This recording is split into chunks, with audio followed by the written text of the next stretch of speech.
Tonight, we take you inside a House hearing that should alarm every American who values their constitutional rights. Representative Rashida Tlaib, the first Palestinian-American woman ever elected to Congress, and a fierce progressive voice from Michigan, is demanding answers about government surveillance programs that critics say have expanded dramatically in recent years. Joined by representatives from the ACLU, this hearing examines troubling allegations that federal agencies are monitoring American citizens, placing them on no-fly lists without explanation, and targeting communities based on their political speech. What you're about to hear echoes a dark chapter in American history, one that J. Edgar Hoover wrote against Dr. Martin Luther King Jr. The question is, have we learned anything at all? We'll definitely get that to your team, and we appreciate you looking. Okay. With that, I yield back.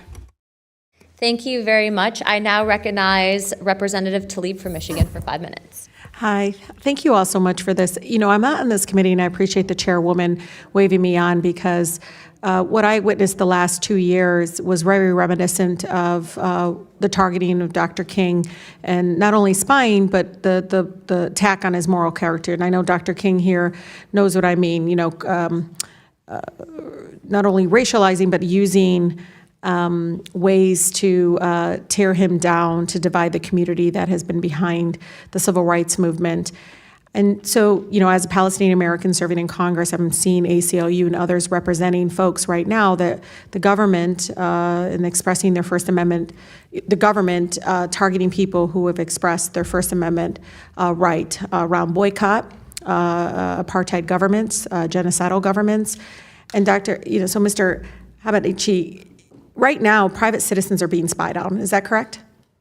Yeah, the government, through many different programs, is gathering lots of communications in Americans, and they have access to that communication without a warrant. And have you in the ACLU witnessed them also targeting students? I would say that I can't point to specific abuses that happen with students, but almost certainly. And one of the things we've actually seen with students in particular is the use of social media monitoring. Yep. So using algorithmic tools to actually monitor what they're saying in social media and then acting on that. So what I witnessed is, you know, the targeting by the federal government and surveilling the Muslim community in the way they have, targeting people that maybe are of means, that have been investing in, you know, organizations that have been trying to end the genocide.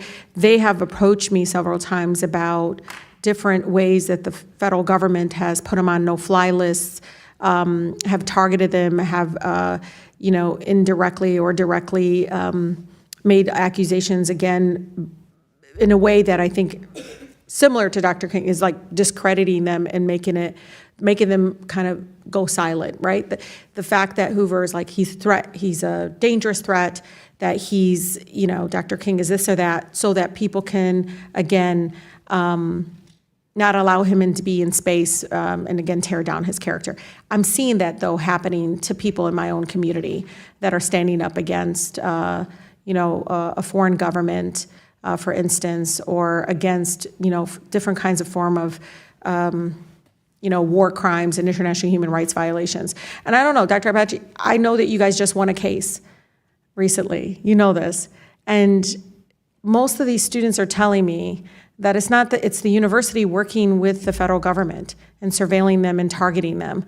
And these are not people like Dr. King, who had a movement behind him, right? Still was hard, and Dr. King here could you know, is a witness to that.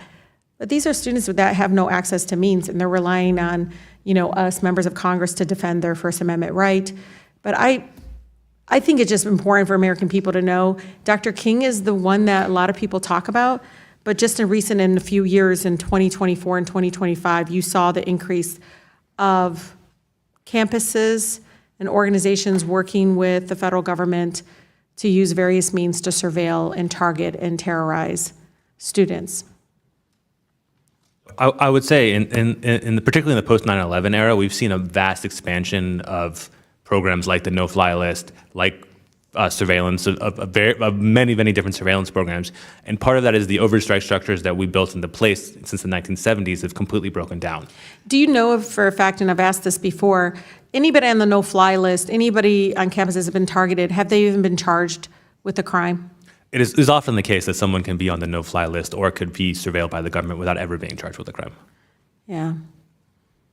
With that, I just yield. Just for the chairwoman to know, I can bring in one by one people, businessmen, women who work in the education field, others that have come to my office who continue to be put on no-fly list, not told why, not even given a process to get rid. And again, it's been incredibly painful because they feel like the government's watching them, surveilling them, putting them on a list, and they have no way to defend themselves or to be able to understand why.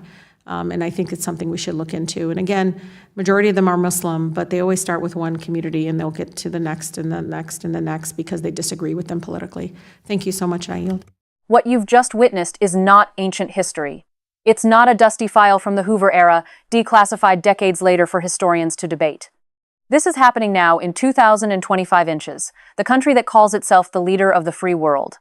Representative Rashida Tlaib, the first Palestinian-American woman to serve in Congress, stood before the House Oversight Committee today and drew a line that too many Americans are afraid to draw, the line between what J. Edgar Hoover did to Dr. Martin Luther King Jr. and what the federal government is doing right now to ordinary citizens who dare to exercise their First Amendment rights. And today, according to testimony from the ACLU, the oversight structures we built in the 1970s to prevent such abuses, the reforms that were supposed to be our safeguard against another Hoover, have, in their words, completely broken down. Think about that for a moment. The guardrails are gone. What Representative Tlaib described is chilling in its familiarity. Muslim Americans, businessmen, educators, students are being placed on no-fly lists without explanation. They are given no process to challenge their inclusion, no opportunity to confront their accusers, no day in court. They are, in the most fundamental sense, being punished without being charged. Their crime? In many cases, it appears to be nothing more than speaking out against policies they find unjust, exercising the very rights the Constitution was written to protect. The ACLU confirmed what civil liberties advocates have warned about for years. The government is collecting vast amounts of communications data on American citizens and accessing that information without a warrant. Social media is being monitored through algorithmic tools. Universities are reportedly cooperating with federal agencies to surveil their own students. Students.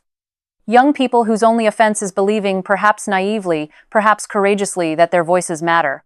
Representative Tlaib made a point that deserves to sit with every American tonight. Dr. King had a movement behind him. He had resources, visibility, and eventually the weight of history on his side. And still, the government nearly broke him. These students, these ordinary citizens showing up at Tlaib's office, they have none of that. They have no movement. They have no platform. They have only their faith that someone in power will listen. And here is the uncomfortable truth that this hearing laid bare. The machinery of surveillance does not discriminate by administration. It expands. It always expands. It starts with one community today. It is Muslim Americans, Palestinian rights advocates, those who oppose certain foreign policies, and it moves to the next, and the next, and the next. Because once you build the infrastructure of control, it will be used. The only question is against whom. They always start with one community, Tlaib said. And they'll get to the next and the next and the next because they disagree with them politically. This is a historical pattern. The same tools used against civil rights leaders in the 1960s were turned against anti-war activists in the 1970s. The surveillance apparatus built after September 11th has been used against journalists, protesters, and political dissidents of all stripes.